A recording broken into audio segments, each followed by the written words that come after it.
Equipa o Ministério de Obras Públicas e o município se recolhe a ação da inundação, nebe afeta o município Siane, também o Dambot se continua.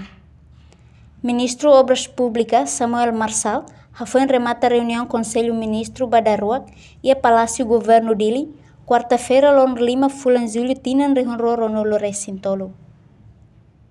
Ministro Samuel Marçal Hateten, Obras Públicas, Instituto de Gestão do Equipamento e o município, ela surfei ba ponte Nebecoto e o município Cova Lima, nos Same, causa Husi Udambot.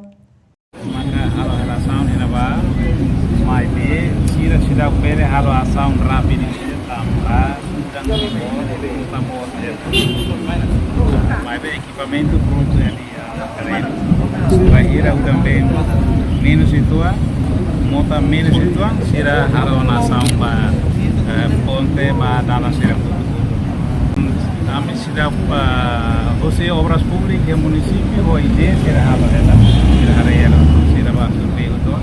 Ni afirma, equipa MOP se hare projeto hirak nebe uluk laona, não se halo verificação tur dados escalai, no além de ne, equipa MOP mos se hare projeto sira nebe iha. Reportagem Marquita da Silva, Televisão Timor Post. Janela Informação, bem Roto. Atau tem informação atual dia Clio, que tá haluha. Anehan botão subscribe, like, halo comentário, no faz tudo também mídia social Roto.